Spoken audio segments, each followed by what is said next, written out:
Assalamualaikum warahmatullahi wabarakatuh. Alhamdulillahirabbil alamin. Qala Allahu ta'ala fi kitabihil karim, a'udzubillahi minasyaitonir rajim. Wa ma khalaqnas samaa'a wal arda wa ma bainahuma la'ibin. Wassalatu wassalamu ala nabiyyina Muhammadin wa ala alihi wa ashabihi wa ummatihi ajmain. Sahabat sekalian, alhamdulillah kita memasuki hari yang ke-14 dari puasa Ramadan kita kali ini. Mudah-mudahan seluruh rangkaian ibadah kita selama 13 hari ini diterima oleh Allah Subhanahu wa taala dan menjadi berkah dalam kehidupan kita fid dunya wal akhirah. Amin ya rabbal alamin. Hari ini kita akan melanjutkan perjalanan kita menuju kota Minya, ya, sebuah kota yang lebih ke utara lagi, jaraknya kira-kira 150 km dari kota Asyut. Itu adalah kota yang sepi, di mana di sana ada satu situs yang sangat menarik yang akan menjadi kajian kita pada episode kali ini, yaitu sebuah kota yang hilang dari peta, ya, sudah hilang dari peta, dan di sanalah pernah tinggal seorang Fir'aun yang bertauhid kepada Tuhan yang Maha Esa. Jadi menarik situsnya dan cerita di balik itu. Kita berangkat dari Asyut pada pagi hari dengan harapan kita akan bisa langsung, ya, sebelum masuk kota Minya, itu lokasinya berada, kita akan berkunjung ke tempat itu yang memang masih harus dilakukan pencariannya. Karena sudah banyak yang tidak kenal dengan situs itu. Berangkat pagi hari dari Asyut, ternyata kita menemui sejumlah unit pengawalan polisi, ya, di batas kota. Untuk keluar dari kota Asyut itu ternyata harus dikawal oleh polisi. Kenapa? Ternyata memang di kawasan antara Asyut dengan kota Minya itu ada kaum radikal di sana. Ya, kaum radikal yang sedang melakukan, ya, separatisme seperti yang terjadi di kawasan selatan di dekat Abu Simbel. Nah, di sana kita bertemu dengan mobil polisi dan mereka kemudian menjelaskan kepada kita bahwa Anda ini harus dikawal karena di sini kurang aman. Nah, dikawallah kita dalam perjalanan itu, ya, oleh satu mobil dari polisi dan kemudian diestafetkan di pos kedua, diestafetkan lagi kepada unit berikutnya, ya, unit pengamanan berikutnya di pos yang ketiga begitu juga, ya, sampai beberapa jauh. Sampai kira-kira di batas yang aman, barulah saya atau kami dilepaskan untuk melakukan perjalanan langsung menuju ke kota Minya. 3 jam kemudian sampailah kita di kota Minya. Sebuah kota yang sepi, ya, karena tidak banyak turis yang datang ke situ.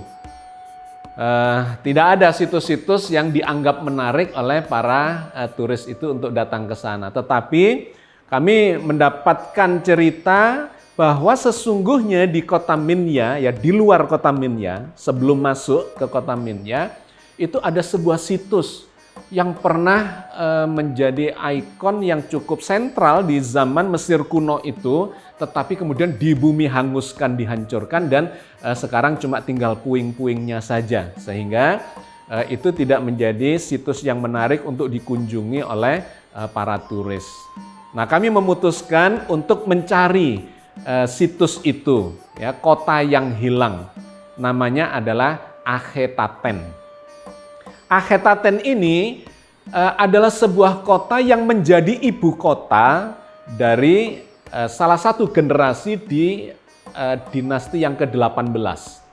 Ya, dinasti ke-18 sudah kita bahas kemarin, adalah dinasti pertama dari New Kingdom. Pendirinya adalah Ahmose, ya, kemudian dilanjutkan oleh keturunannya yaitu Amenhotep I, kemudian dilanjutkan lagi oleh Tutmosis I, II, III. Setelah itu ada Fir'aun wanita yang kemarin kita bahas, ya, sudah kita bahas, yaitu Hatshepsut, itu di generasi ke-6-nya. Kemudian setelah Hatshepsut itu muncullah atau diteruskanlah oleh Amenhotep II. Setelah Amenhotep II itu kemudian diteruskan oleh Tutmosis IV, dilanjutkan lagi oleh Amenhotep III. Nah, Amenhotep III inilah, ya, Fir'aun Amenhotep III itu yang kemudian menurunkan atau punya anak seorang Fir'aun yang bertauhid. Tidak menyembah kepada para dewa, khususnya dewa matahari ya, Amun-Ra, tetapi menyembah kepada yang membuat matahari ya, sang pencipta jagat raya. Kisahnya sangat menarik. Jadi ternyata orang tua dari Fir'aun yang bertauhid ini, ya, yang tadi julukannya atau namanya adalah Amenhotep III, dia itu menikah dengan seorang wanita yang keturunan dari Nabi Yusuf. Permaisurinya itu, namanya Quinty. Nah, dikarenakan ibunya ini atau istrinya Amenhotep III ini adalah keturunan Nabi Yusuf, maka dia memiliki ajaran yang bertauhid hanya kepada Allah saja atau kepada Tuhan yang Esa. Maka anak dari Amenhotep III dengan Quinty ini adalah Amenhotep IV. Pada saat lahir dia masih beragama pagan ya. Itu terlihat dari namanya Amenhotep IV, anaknya dari Amenhotep III.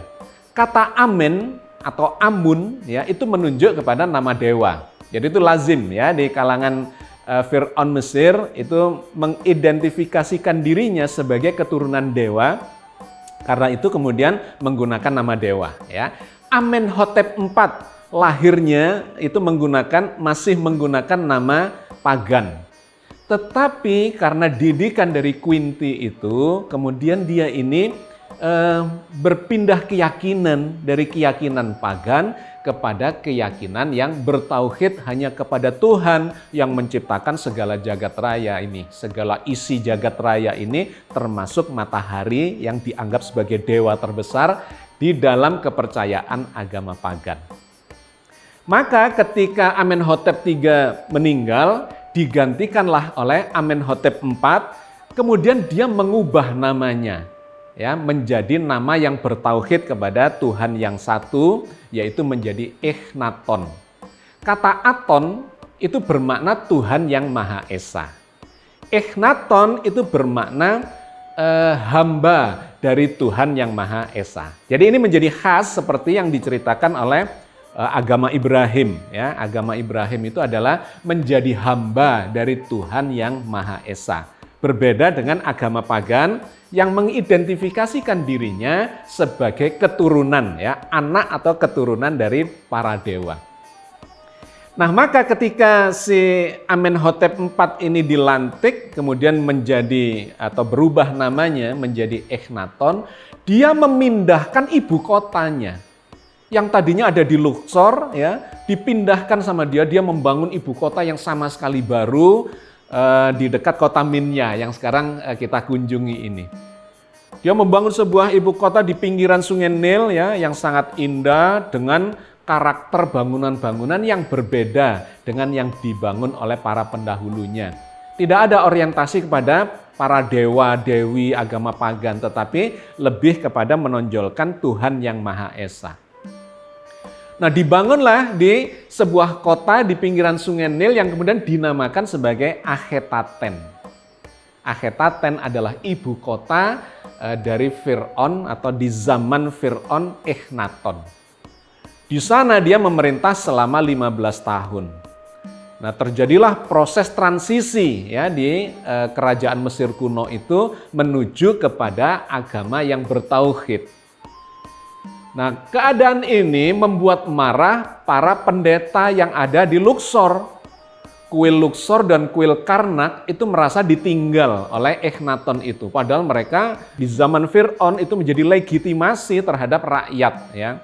Kalau sudah dapat legitimasi dari para biara atau para pendeta dari agama pagan itu ya, yang digambarkan di Ramses II, termasuk ahli sihir ya, itu untuk melegitimasi kekuasaan.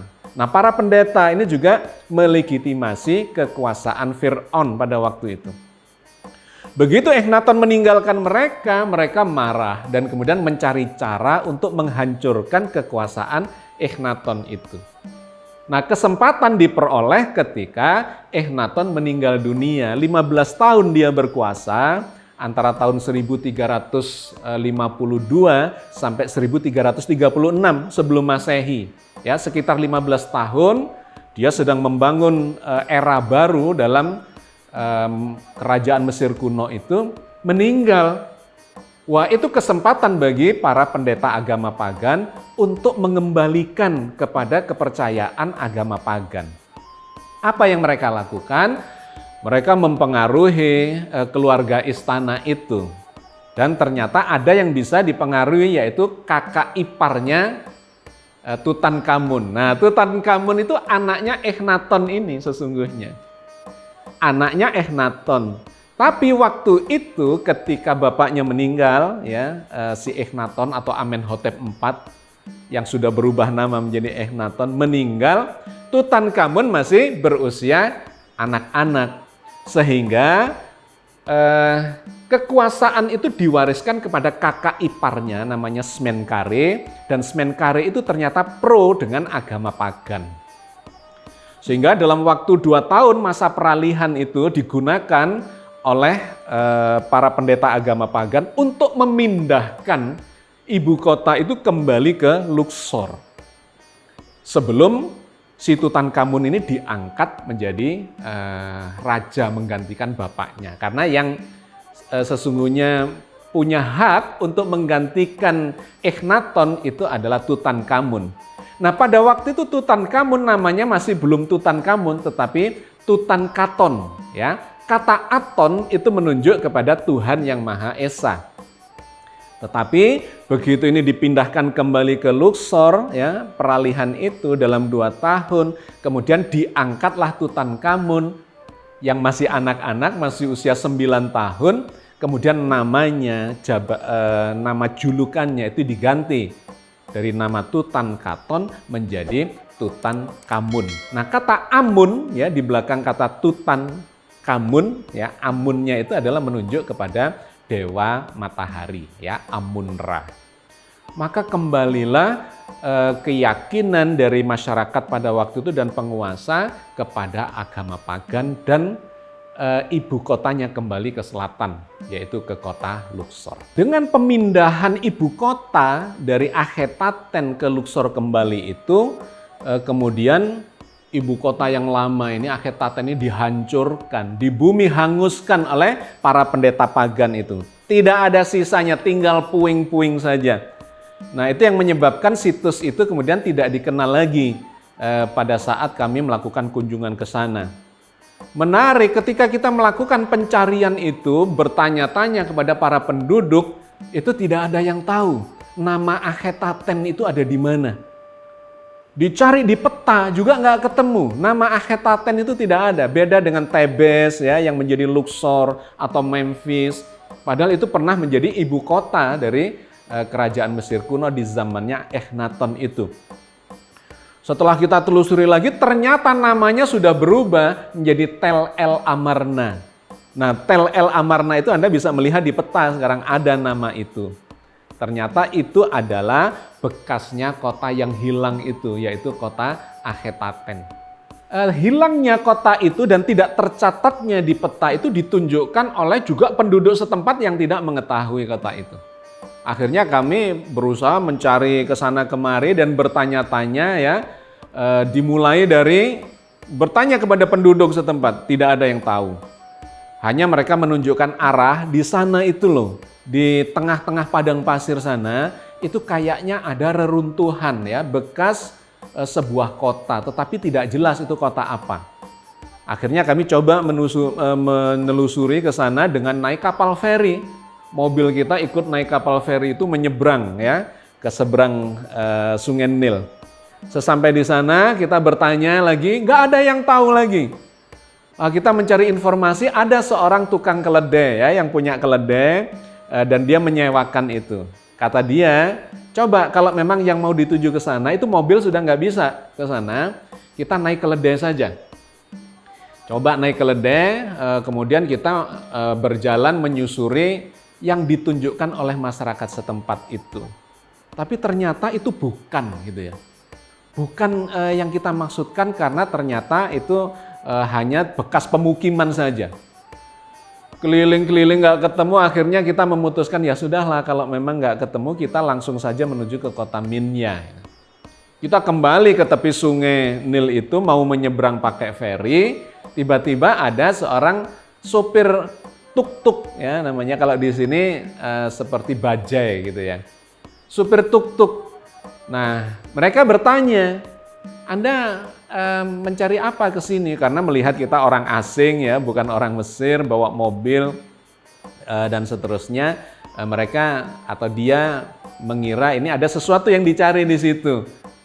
Nah, kemudian kita ngobrol dengan dia. Kita mencari sebuah kota atau reruntuhan bekas kota yang hilang namanya Akhetaten dan sekarang namanya jadi Tel El Amarna. Ternyata si supir tuk-tuk ini tahu. Oh, itu ada di sana, saya pernah ke sana gitu. Maka naiklah kita tuk-tuk itu menuju ke tengah padang tandus ya, padang pasir yang tandus di sekitar perbukitan. Melewati perbukitan begitu kemudian turun lagi, ketemulah sebuah situs di sana. Dari jauh itu sudah kelihatan ada tiang yang sangat besar seperti yang kita temukan di kuil Karna, kuil Luxor. Tetapi runtuh semua, hanya tinggal satu. Tinggal satu yang tinggi dan satunya lagi pendek. Tapi itu sudah memberi harapan kepada kita, oh itu kayaknya karena bangunannya adalah bangunan yang megah, ya bekas istana dari Echnaton itu. Maka segeralah kita meluncur sampai di sana, tuk-tuk berhenti di kejauhan kira-kira 1 kilometer karena nggak bisa masuk ya padang pasir. Nah, kemudian kita jalan menuju ke tempat itu. Nah begitu sampai di sana ternyata benar, itu adalah reruntuhan dari istananya Echnaton ya, yang namanya dulu kota ini adalah Akhetaten. Kita coba lakukan eksplorasi di sekitar itu, ternyata bekas-bekas dari permukiman. Banyak pondasi-pondasi dari bangunan lama ya yang berjajar menunjukkan itu sebuah kota yang ditata ya, ini adalah pemukiman, ini kuil dan sebagainya. Itu kelihatan dari pondasi-pondasi yang sudah hancur, tinggal pondasinya saja, sudah runtuh bangunannya, tinggal pondasinya saja. Wah, di sana kita melihat Masya Allah ini ya, ternyata bekas dari sebuah kota bernama Akhetaten yang dulu dibangun oleh seorang Fir'aun yang bertauhid kepada Allah. Sahabat sekalian, inilah sebuah kisah ya yang tragedi bahwa sebuah kebajikan, sebuah kebaikan itu bisa kalah oleh kejahatan, oleh kemungkaran. Kemungkaran yang tertata, terorganisir dengan baik, itu akan bisa mengalahkan kebajikan, kebaikan ya, ketika tidak terorganisir dengan baik atau ketika dalam kondisi lemah. Karena itu, Al-Quran mengajarkan kepada kita, hendaklah ada di antara kita ini yang terus berjuang untuk menegakkan kebajikan apapun risikonya. Karena kebajikan itulah yang akan menghasilkan kebajikan, sedangkan kejahatan itu selalu menghasilkan kejahatan. Kemanfaatan selalu menghasilkan kemanfaatan dan kemudorotan ya selalu menghasilkan kemudorotan. Hikmah dari cerita Fir'aun ini adalah apapun yang terjadi pada kita ini harus tetap memperjuangkan kebajikan. Terserah nanti hasilnya seperti apa, tetapi itulah yang akan menjadi nilai bagi kita dalam melakukan syiar untuk menyampaikan risalah, menyampaikan agama Allah yang diwariskan ya oleh para nabi kepada kita semua. Nah, Allah berfirman tentang itu di dalam surat Ali Imran ayat 104. Wal takum minkum ummatun yad'una ilal khair wa ya'muruna bil ma'ruf wa yanhauna 'anil munkar wa ulaika humul muflihun. Dan hendaklah ada di antara kalian segolongan umat yang menyeru kepada kebajikan, menyuruh kepada yang ma'ruf dan mencegah dari yang munkar. Mereka itulah orang-orang yang akan memperoleh keberuntungan. Allah memberikan dorongan kepada kita semua agar kita tetap melakukan kebajikan. Karena yang demikian ini bukan hanya terjadi pada Echnaton, juga terjadi kepada para nabi, kepada para rasul. Ya. Bisa terjadi bahkan nabi itu terbunuh. Ya. Itu banyak diceritakan di dalam Al-Quran. Mengalami kesengsaraan, menderita, diusir dari tanah kelahirannya, dan sebagainya, dan sebagainya. Tetapi itu sama sekali tidak menyurutkan niat kita, semangat kita untuk berjuang menegakkan kebenaran, menegakkan kebajikan. Karena sesungguhnya kebajikan itulah esensi dari kemanusiaan ini. Tidak ada sesungguhnya orang itu yang tidak mencintai kebajikan. Setidak-tidaknya buat dirinya, apalagi kalau dikembangkan untuk umat ini. Maka kebajikan itu akan menjadi kehidupan kita bersama dalam membentuk umat yang rahmatan lil alamin, yang menjadi cita-cita dari agama kita ini.